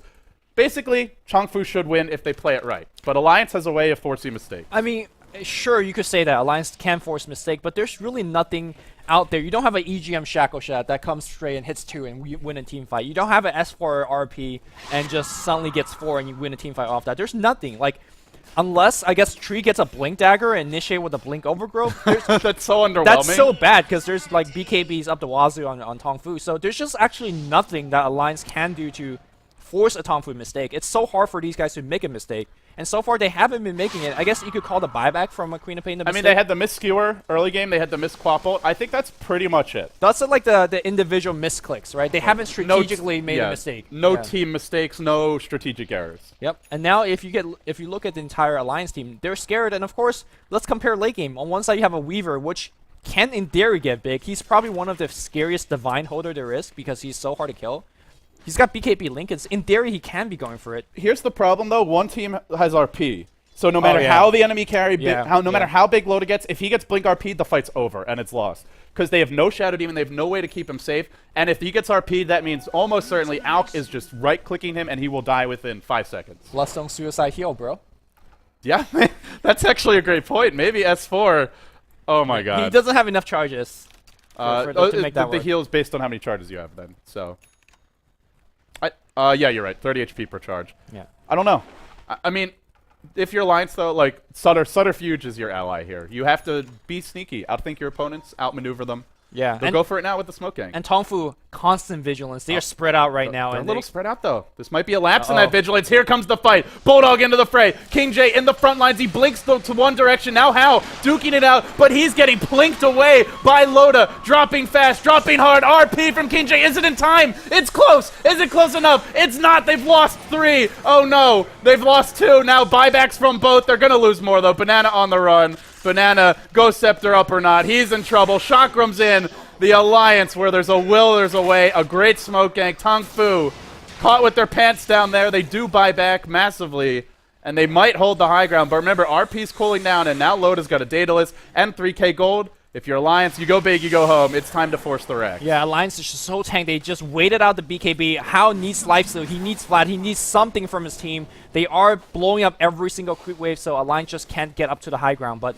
we force out double buyback from the enemy team. Enchantress still dead for 30. This is a great opportunity for Alliance to make something happen. It was actually triple buyback. Oh, no, sorry. Quap buyback earlier. You're right. Double buyback. Double buyback here. And Quap trying his best to defend, and there's a Desolator doing a lot of work defending this tower. If any of these cores on Tongfu die, though, this fight's over because they don't have buybacks now. And there's a stun. It does catch EGM. 1 dead. Now they're going to duke it out. Hal comes right in. Slap chopping Loda. Boy, does he melt. Now Ake on the run. Skewered, and this is why you hate playing against this kind of a lineup late game. So hard to go high ground. Sick play here. Timbersaw breaks these trees with Chakram, hooks to the high ground. But Moo's still hunting. No, Moo, go back, my friend. You don't make that play because when your BKB goes out, you dead, bro. Oh, he's going to find a regen. All right, good. Totally worth it for a BKB charge. He's actually got Shivas, and they might corner S4. He's caged, but if anyone can find a way out, it's probably a guy who's got a gigantic set of pointy tools. S4, Timber Chain one way. Now he hits a Scream. A Shivas as well. Dropping pretty fast. If S4 goes down, that's a 4-hero wipe. Basically everyone down. He's going to fall. 4 hit the deck.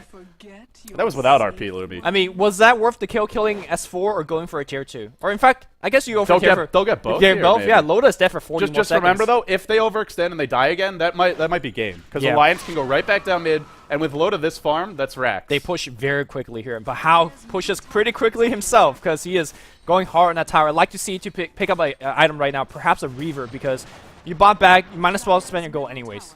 I do want to mention we haven't seen a Suicide Bloodstone this game. We have not?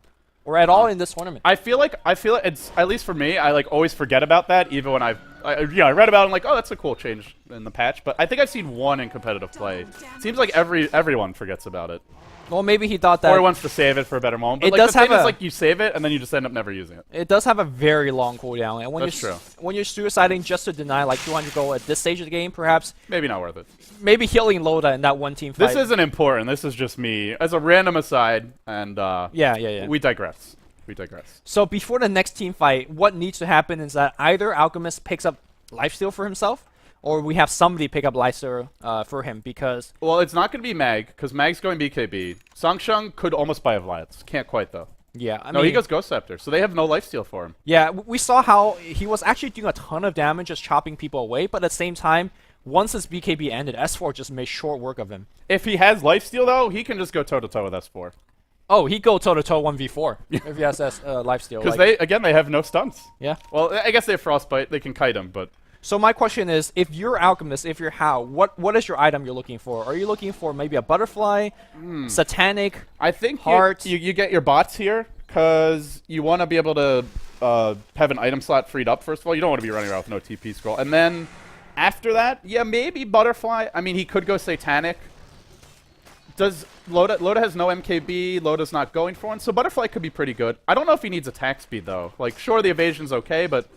I guess they don't have a sight. Yeah, maybe butterfly. Maybe butterfly. Yeah. I think butterfly or satanic here. I personally like the satanic a little bit more because a big component of Alliance's damage is pure damage coming out from Timbersaw. So HP helps. Yeah, HP helps. The evasion doesn't help as much. Yeah, that's true. So I think satanic is probably the best. And they're going to take a tier 2 tower free. I think at this point, I don't think Alliance is going to make a big defense for that particular tower. So the tier 2 falls top, and Tongfu will look to smoke up and potentially force a fight. Alliance should be very hesitant to defend this tower, because losing a big fight this close to your base for a tier 2 top that hardly even matters could cost them racks. At the same time, though, if they win a fight, there is no buyback, so they should take Minute fights. and a half. Yeah, they should take fights such that before the buyback cooldown comes back on Hao is working overgrowth on on EGM. He's trying to be a ninja, but trees are very clunky and very awkward. And here they go. On to Bulldog. There is a target. He's going to land the stun. Acid spray deployed. Just keep an eye on the RP from King J. Jumps in. Nails two, but he hasn't caught Loda. Loda's right-clicking. He gets slap chop, but now the overgrowth and Hao just explodes. They did an RP Loda, and now he's going to be the king. The king of the north is on the hunt. Sangchun in trouble. No They're buyback. Jumping forward. No buyback. Galcom is dead for 90 seconds, 60 of those without buyback. Gem to fall as well. King J, he caught two, but he did not catch Loda. Banana up top without a teleport scroll. He's just zoning and baiting time. I mean, space created, right? But this is not the correct space. This is it's a nice little play, but yeah, still gonna die to the creeps here. And they need the RP Weaver. If they RP Weaver, they win that fight. if you're Loda, do you go YOLO and get the racks, or do you get Aegis? Because I don't think getting the Aegis wins you the game. Conversely, I don't think getting a 1 racks wins you the game either. It's so close to the buybacks, though, that I don't know if they actually wrote them down. They may think buybacks up anyway. This is TI3. Do you There's write down buyback timer? There's no Eternal Envy on this team. Who's going to write that timer down? Eternal Envy play on this team before. You better be damn sure that they all write down timers. But Aegis and trees. Where's Ii-sama when no Tidehunter needs him? Actually, this Aegis is absolutely huge because we saw they will only actually kill Loda when he has the when they have the RP, and they can't kill him twice. You know what? The next item that Alchemist has to get, he has to get a Mansa style. You have to for the overgrowth. Yeah, you have to debuff yourself outside of the overgrowth, or else you just die. It's a pretty good item on Alk anyway, because the move speed helps you. It used to be kind of core for your old school Alk, a great sieging item, a great pushing item in general. They need Vlads on King J, and they need Manta on Alchemist. No questions asked. Maybe the Shadow Demon could get it. Sangsheng does have a Ghost Scepter, so you could live for a while if Timbersaw's not on him, but yeah.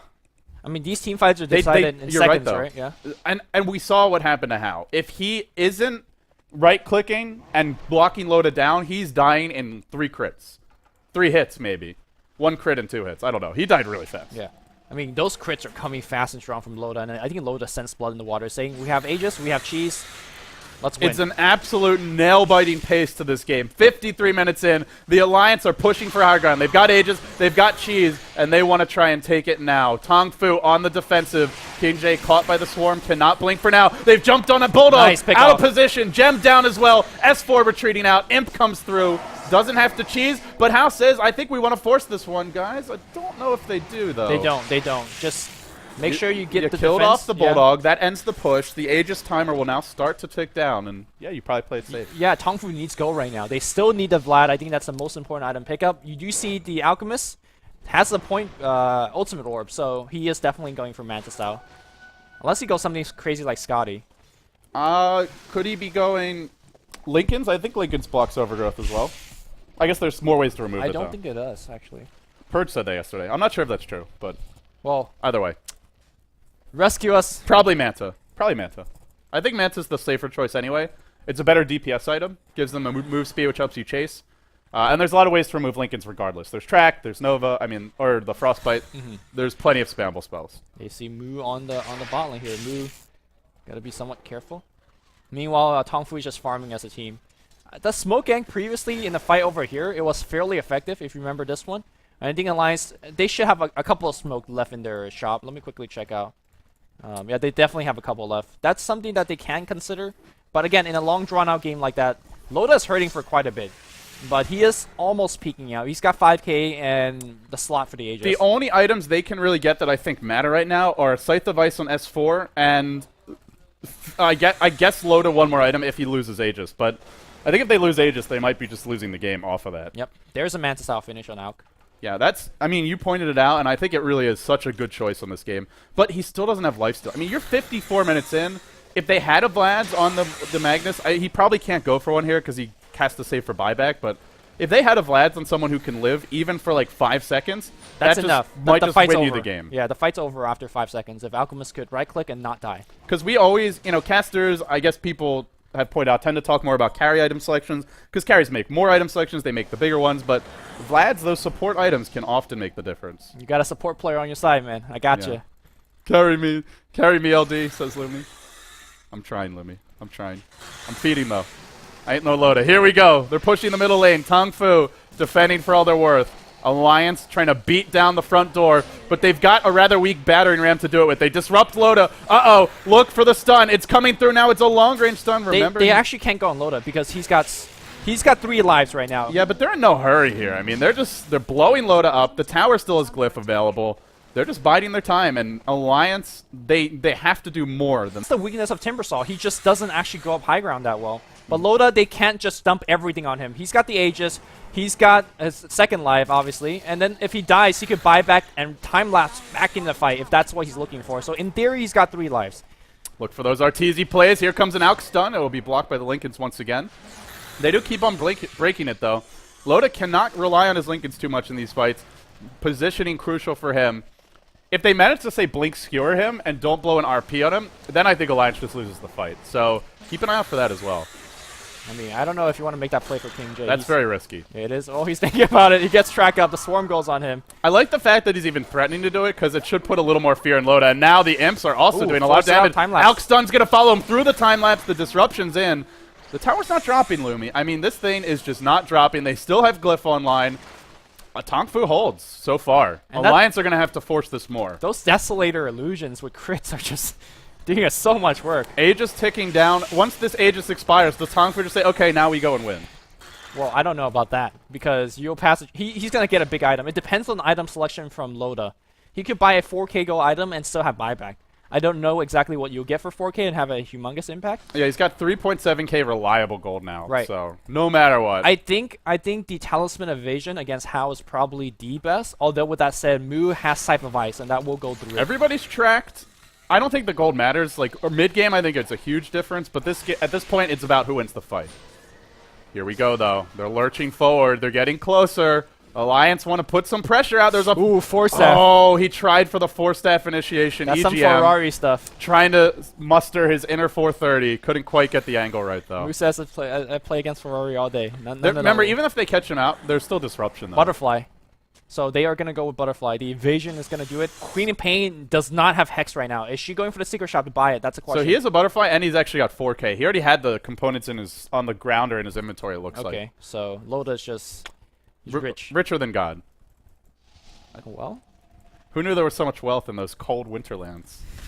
Tongfu finally makes out of the base under the siege of Alliance. We are still in game 1 of a best 2 series, up to 58 minutes of gameplay, and obviously this game could go either way. This is such an important game, though, for Tongfu, and I mean even maybe for the other Chinese teams, because everyone talks about, oh, it's really important for the Western teams to see what Alliance did at G1 League, to see what Navi did at the Alienware Cup. For the Chinese teams, I'm sure it'll be very reassuring to them if they see Tongfu takes the game off of Alliance, shows they're not unbeatable, and then truly ushers in the age of parity for the rest of the tournament. I mean, it's so scary to go into group stage or main event to face against a 14-0 team versus a 13-1 team. Especially a team like the Alliance, who not only is 14-0 in this event, but already did it undefeated at a lot of previous tournaments. Right. I mean, you just don't want to be afraid of a team when you go up against them in much later on. Alliance, though. For the time being, Alliance backs off. Ultimately, they are on the dire side. They should have that Roche advantage. Loda's going to have buyback and massive inventory. Tongfu, if they go for those next items, could get caught without buyback. I still like Tongfu's position a bit better because of their lineup, but I mean, they got to catch Loda, and that's getting tough because he's got so many items. His position has been really good in these fights. I mean, if you RP Hex him, he's dead, right? Oh, they have the Hex now. That's actually a great point. Yeah, Mu has that Hex for the So you could Orchid him, that's instant, Hex him immediately after, and then maybe you just kill him. Maybe. Are they going to force this? Is it time for them to go 5-man? Do they not allow Roche to respawn? There is 2 Javelin purchase. I have no clue what there's. I guess he's dishing out Shadowblade for a MKB. Does he need this? This move speed's pretty important, though. And, I mean... Well, no, I mean, if you think about it, if they're winning a team fight, it's through King J, landing a 3-man RP, 2-man RP, and then nobody's moving, so he's just right-clicking away. At the same time, though, there isn't a gem on Alliance, and his ability to initiate is still great without the gem. So they can have sentries everywhere. Most important places, probably, but... It's close, man. The other huge item pickup is that there is a Scythe of Ice up on Timbersaw, and that is a huge one because there is actually no real stun coming out. We talked about the Mantis out allowing the Alchemist to keep on right-clicking. Oh, Song Shang, I don't think he should be up this far, but he's got some backup, I guess. Yeah. The thing, though, is there is always disruption, whereas Alliance doesn't have it. So I think Scythe means a lot more to Tongfu. Oh, Mu. But Mu, blinking south as well. Okay. He should be okay. He should be okay. Yeah, a little bit close. I feel like Tongfu isn't quite respecting the Alliance's ability to find pickoffs enough. Well, they definitely should have noticed that there's a Scythe. Like, they're dancing with danger, considering that King J's all the way back at the well. Mu, I mean, just trotting off on his own in the river. They've got to be really careful. I mean, right now it is very important to get the creep equilibrium where you want it to be. So for Tongfu, they want the creep equilibrium like right outside the base. And same thing here for Alliance on the other opposite end. Because if you have to deal with the creep equilibrium when the Roshan spawns, that's not what you want to be. So that's why both teams are all in the middle of the map jockeying for positions. Also, the creeps just give you a lot of vision in their own right as well. Yeah, so you see all the spaces where they're not, you have a better idea of where they are. And with a gem, the smokes are less likely to surprise you. Well, so. there's an MKB and Alchemist. I really think he should have got Boot to Travel first, though. Because, for example, he could be at top right now pushing this lane and then BLTing back Here's in. Your but smoke. Smoke on one side, Alliance, they should have a smoke already on their support as well. They don't. They don't. Straight down the middle lane. It was Alliance who caught Tongfu before. Roshan's coming soon. Probably the safest spot on the map is right around here, and they're actually going to smoke and head south. There isn't a Alliance Sentry Ward. We'll keep an eye on the Fog of War for both teams. So far, neither has spotted the other. And Tongfu just lurking mid. I mean, it's somewhat obvious that Tongfu is smoked up. The creep equilibrium on top is not Top's being a dealt bit with. pushed. It's a bit pushed, but, I mean, Tongfu, they've got the high ground position now. Alliance walking up the hill. King J will scout out EGM, and both teams choose to play it safe and back off. Alliance, BOT. here they go. Banana's jumping in. He sees Ake, and he wants to try and force something out. He gets tracked. They're backing off. That creep wave on top is huge. They can't ignore it. No BOTs. Oh, Mu, this is a smart play. Going straight down the middle lane, and now Alliance has to back. If they go for Roche here and they lose Rex, I don't know. It could be really bad. Now Loda says, okay, we're going to come and fight you. He's got an AC recipe as well. He's abandoned his boots. I love this choice because you don't need boots. Banana! Oh my god! Dropping fast, gets the Ghost Scepter off. Now Loda on the run. Scythed up, Moo jumping in. BKB's there as well. King J, he can't RP this. He's caught out. He's scythed up. He's going to go down and RP, and his fleeing moments won't come out. He bites the dust, and now it's all falling apart. Moo and Hao trying to duke it out, but without RP, Loda is just going to run him down. Hao continue to retreat out. The buyback on the mag, the Quap as well. 2 more buybacks forced out by Tongfu. The Swarm preventing the RP there from King J, and then run down, scythed up, and now Bulldog. Well, he's chasing forward. Banana very cautiously will retreat out. They just can't fight this. They do have RP though. They have RP, but if they die again, that's game. Yeah, also throughout all of that, the top tier 3 tower has taken about 1,000 of damage. So that's something that they have to be keeping on the back of the mind. The backdoor is always a possibility at this stage. Tongfu drops 1 team fight, but good recovery on all of the buybacks. So the game is not lost just yet, but AC is now out on Loda. It's a nail-biter. 25-20, 63 minutes in. Alliance has been having the better fights lately, but Tongfu, all they need is 1 RP. Well, King J, it's up to him. They're going for a side swipe here. Loda and EGM to the top. Moo towards the, just leading the charge there. Now for the backside comes S4. The fight's going to break out. They slap and chop on EGM. Hao's focusing the tree during this fight. King J looking for an RP. He's BKB'd. He finds both carries. This could be bad. Loda to fall. Bulldog in trouble. And still Hao going strong. 1 more bash. He gets Bulldog as well. That's a few down. It's a double buyback from the Alliance. S4 to fall as well. He pops the cheese. Still on the run. Remember, Loda bought back. If he runs right back in and dies, that's game the other way. Good retreat from Tongfu. RP's on cooldown now, though. So are the BKBs. Tongfu might have to back off. I mean, now with all the kind of buybacks on cooldown, with all the spells on cooldown, who has the Roshan advantage? I'm not really sure. Meanwhile, big power creeps going on the bot here as we have... That's 2 siege units. Scythe on Hao. They know RP's down. They want to fight now, but there's a Scythe the other way. They just need to lock down Loda. Hao's focusing him. He gets the bash. He gets the kill. Loda's dead. 3 dead on the other side. Can Hao fight his way out? 2 hits. Down goes the Crystal Maiden. Almost dead is the Timber Saw, and everyone on the run. Does Hao just racks them now? Can they stop this? There's no Loda. I don't know. I think he can. He's going to probably go for the safe play here for the Roshan. I really think you go for the racks right now. If you look at the bot lane here, yeah, somebody's going to be forced to TP back. That's Shansheng. How? Just make the big play. Go for the big... No, Crystal Maiden buys back. Who cares about the CM? No, remember, there is no Weaver here for 80 seconds. They were wasting time. They were wasting so much time. A little bit indecisive from Tongfu. The Alliance, I mean, they've got that cool, calm, collected outlook. They've been here before in those big moments on land, in the spotlight. Can they finish it? They're actually going for the roast themselves. Bulldog into the pit. There is a track on the house, so if they go for it, it won't be a surprise. And it looks like Tongfu are going to back off the ledge. They went to the brink and they decide they don't like the look, and they'll back off. They're going to play it safer. They'll have their Queen of Pain and their mag up around the time the Weaver respawns. We are about 3 minutes away from any core hero having a buyback. So, again, multiple deaths could decide this game. Here comes the initiation. They've caught up Sangsheng. Hao channeling the stun. It's only going to catch S4, and he's up on the high ground. Hao in trouble. Overgrowth there. Banana caught on the low ground. Dropping fast. He'll take a spill. 3 dead. No Magnus buyback. No Enchantress buyback available. And the Queen of Pain, no buyback. 3 heroes dead that really need to be able to get back into this. Tongfu is just too scared. They are just way too scared. Or sorry, I said Magnus. I meant Shadow Demon. Magnus already respawned, but they have RP. They've I mean, they're getting kited. They're just getting outmaneuvered. No, there was 80 seconds without Loda, and they just stood around the pit, not thinking about going in, because by that time, only Admiral Bulldog as well as S4 was alive, and no way in hell the 2 of them could take the Hao by himself. I mean, he even had Enchantress support, so... Now they've given away an Aegis. Granted, it is to the Bounty Hunter, not the most important hero, I mean, they are focusing Bounty Hunter in the beginning of these big thing to me is also that they're focusing the Weaver. But, I mean, the big thing to me is that they're not getting it for themselves, and they don't have buybacks. Yeah. Also, the more important thing to point out is that S4, by the way, has been playing out of his mind. Every single team fight, he isolates King J with Chakram, Timber Chain. That Blink Dagger never actually gets off, so... That's why Loda is being able to stay alive for that long. And now with this Aegis cheese, they're going to be going for a push, I think. You still really have to question pushing, though. Like, you can't just feel confident to go high ground. There's RP, there's Cleave on Alk. This could go on, Lumi. This could honestly go on for 30 minutes. Well, one thing that I have to mention is that Alchemist has switched BKB. He's up to a 9-second one. He got a 10-second one I noticed before. his was 8 earlier, and I was like, wait a second. Yeah, you're right, new BKB. New BKB. And still 7K. And he really should get a Booty Travel right now. There is actually no reason not to do it. There's no reason. I mean, Actually, none. Do you want to move faster with phase? I guess that's no. You need boots. Boots of travel are too important at this stage of the game. Any move speed in team fights is nice, but like you said, if they don't hit a big RP, they're not winning the fight anyway.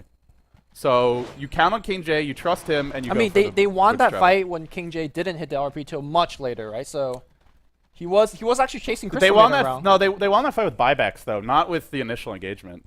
Well, the Equilibrium is going towards Tongfu, or going towards a line side for once, and Tongfu could make something happen. You could, for example, backstab with a smoke. But they're not really doing it. It seems like they're unsure of what to do. This is kind of like a... You know what I'm actually starting to wonder about is the game going to start breaking again? No, Did Valve fix that? No.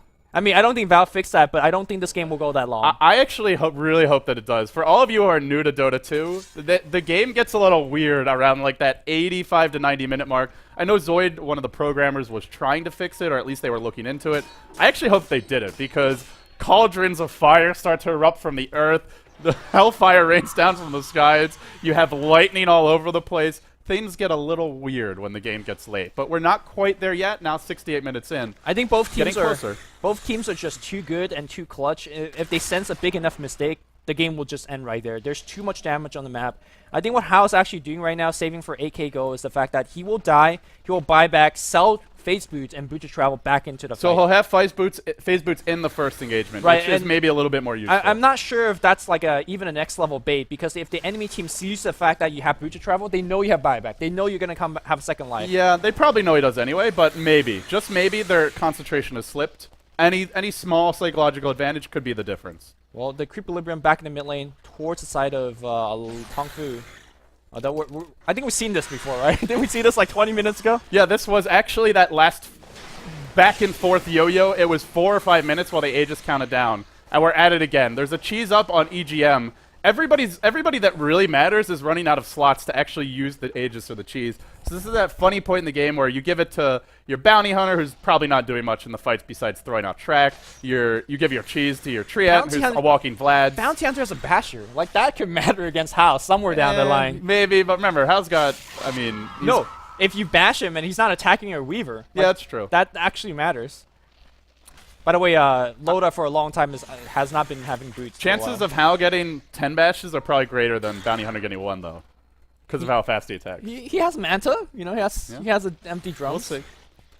Moo's leaving this base. Is he serious? Moo's just wandering out into the jungle on his lonesome. I mean, they have no vision. Like Moo is making a very good impression of Yamate. Just a casual stroll through the jungle. Hopefully Alliance isn't waiting for me. It's only 70 minutes in against an undefeated team. Okay, he's got buyback. I don't know about that, man. His team was just sitting in the base. Like, they don't have Pit Lord or anything. There's no way to just jump that. Speaking of Pit Lord, How also want to be team backdoor right now up top with Pit Lord. Now they're back to defending. There's still a glyph up for Tongfu. Buybacks are up on all the cores for both teams, except there's no Magnus buyback. That's the one that's not up right now. Yeah, he should stay back and not get caught. It's a lot easier to get caught outside the base by... The 4-step initiation! He just got 430! Now they sight them, but he gets 4-step back the other way. Right, damn it. I really want to see that win a game again, though. That was so amazing. 430, if for those of you guys who don't count it, has initiated the enemy with a 4-step, pushing them towards you, and then pick them off. Go for the win. But this time, Mu has buyback. He has defensive 4-staff. They also, by the way, have Ghost Scepters up the wazoo, so Loda effectiveness is not that high. But to be honest, if you kill Hao, the game's over. Blade Mail's there.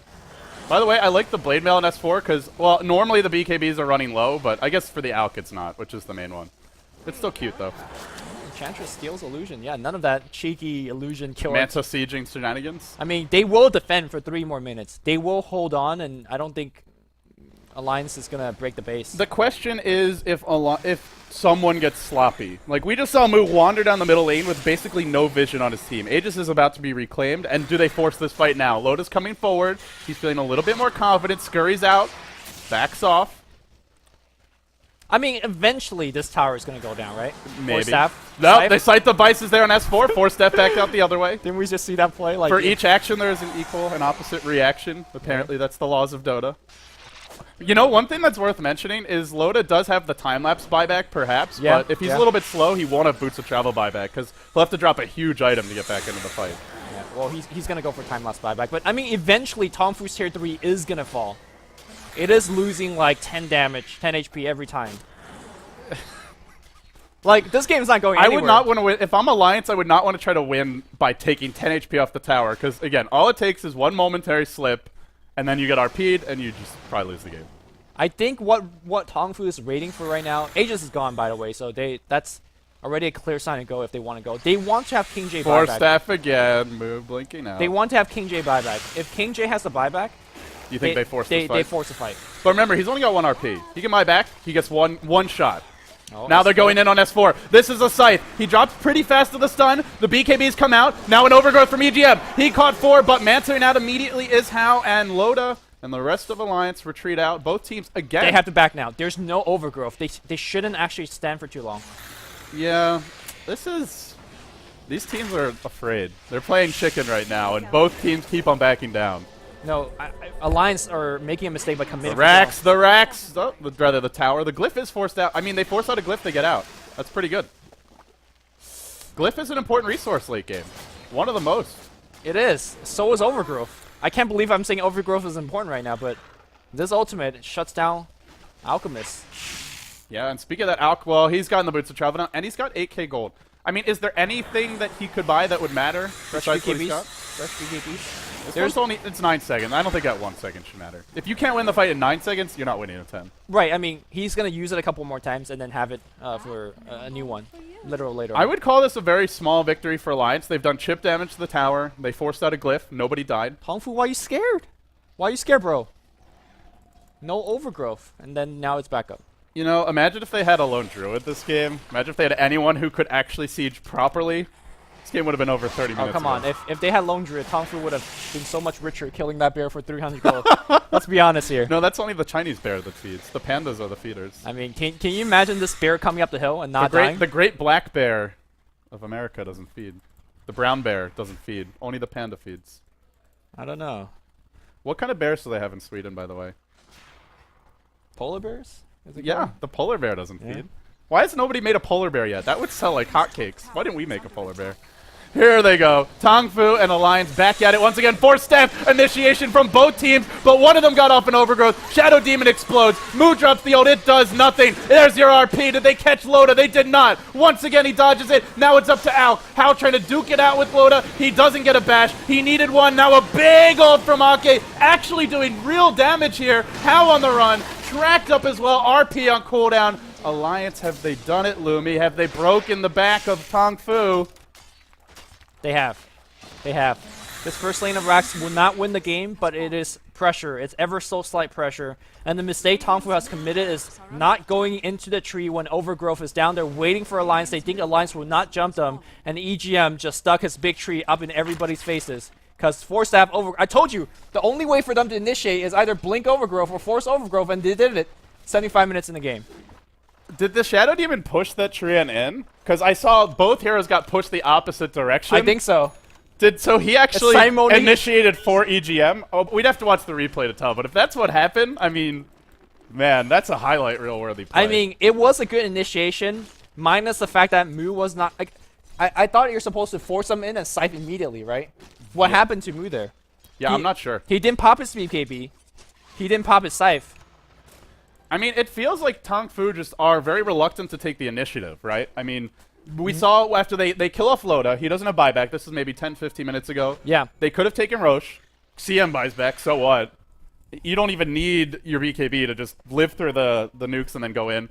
And they didn't do anything with it. Now they're going to go for Roche here. They have no RP. It is cooling down soon. Well, this is it for Tongfu. If they lose this fight, this is definitely going to be game. I mean, they could buy back, perhaps, but they won't have RP most likely, and it's going to be very hard from there. I think that Rax is meaningless. Like, it is pressure to It's the buybacks? It's the buybacks. It's matter. a lot more important. EGM is scouting things out.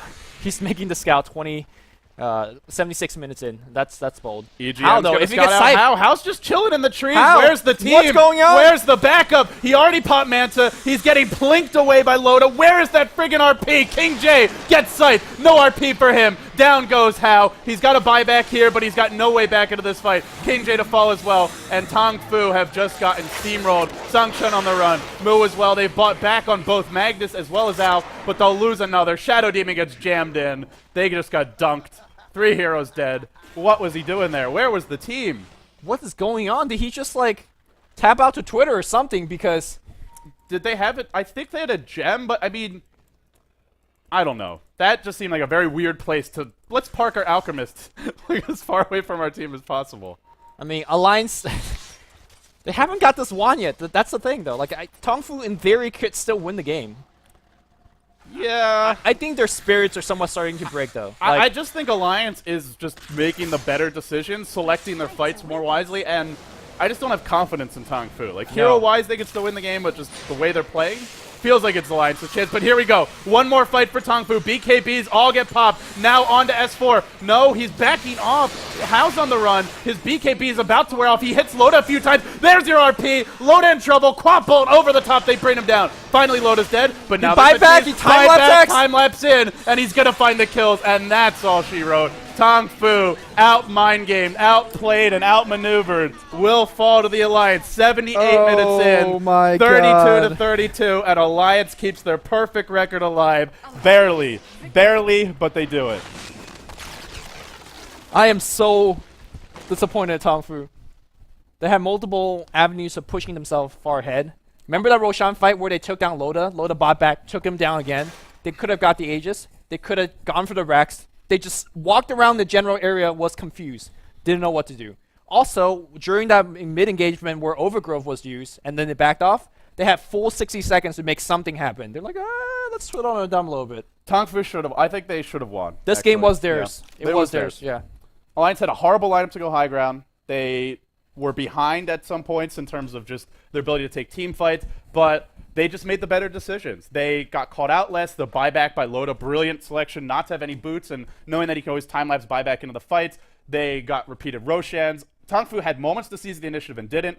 Alliance had moments to seize it, and they did. Yeah, and what was that Alchemist standing around the Roshan pit by himself? You don't have Avenge. Your SC was nowhere near. It was a long game. Mistakes happen, but you got to say, Alliance, less mistakes happen for them. So you've heard from us a lot. Let's hear from Purge and Blitz. Guys, Alliance still 7-0, still undefeated. Dude, what a game. That was so close. We were seriously enjoying the hell out of that entire thing. Even during the 5-minute down period, that was around the 25-minute mark. We're like, okay, we gotta pay attention. This is like extremely close game. Absolutely nail-biting team fights. Yeah, Alliance is usually the team that puts on the pressure early, but I think with their lineup, they had so little disables and initiates that they were unable to fight, and I really thought that Tongfu was going to win that lineup. They had so many things going for them. They had the RP, like any sort of RP that caught like 3 heroes or caught Weaver was going to win them the game. They had the better late game supports, which is really a big deal too, because they had a Shadow Demon, you know, with the Soul Catcher, as we saw when Loda got disrupted and Soul Catchered. That does so much. The Purge goes through BKB and it slows you. On top of that, you've got an Enchantress that was putting out massive amounts of damage. Especially mid-game, that was a huge deal. Even against like the tanky Timbersaw, it doesn't matter how much armor you have if it does pure. Yeah, and it just looked like they were taking the better fights. They had the Alchemist who got 6-slotted so quickly. I thought for sure that this is where Alliance's run came to an end, but better late-game decision-making, and it just felt like Alliance was more willing to risk things. Tongfu was just trying not to lose it, and Alliance was trying to win it. Yeah, that was like the big difference for me. And how often did they sit there just constantly trying to siege the upper ground? I mean, even if they won a team fight there, it still takes them 25 seconds to walk across the map. And at that point, you've got buybacks and maybe some hero cooldowns and things like that. So, I mean, I think I agree with Lumi. Maybe they should have came from the high ground after the first Overgrowth failed and tried to make a team fight there, because Overgrowth did end up being really useful in a lot of the fights, even just to prevent people from getting in better positions. Overgrowth was the best spell in the game at the end. Yeah, it was. He caught like 4 or 5 heroes every single time with it too. And it's a huge AoE. It's not that hard to miss, but props to him as well for using it at the right time. But like Lumi said, I mean, you queue up your Scythe device, you force him in, he doesn't get that off. I mean, we've actually seen teams execute that. Swap with Scythe already queued up. If you have that teamwork and that foresight, you can just kill him.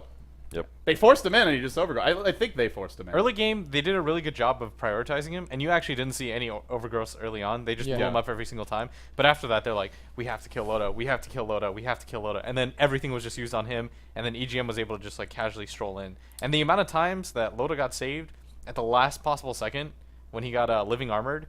Yeah. That one time top in particular. Like. Yeah. There's 2 times at top where I was like, oh man, if that kill had gone that way, like that really could have been like gotten the ball rolling for Tongfu. But I think their lineup was actually better. Tongfu's way better. I mean, to defend, they better 5-man lineup. A lot of those heroes do drop off. Like Timbersaw still had an impact, but if you hit a good RP, Alk just kills him. To me, this is Alliance experimental game. Like they tried Tree, which is a hero I don't think they have a lot of successes. I'm not even sure they picked it before, but they have been running that S4 Timbersaw Tree combo sometimes. Right, but it's not their standard. It's not their EGM Windrunner, Admiral Bulldog Beer. They had access to all those heroes. It's not your PA.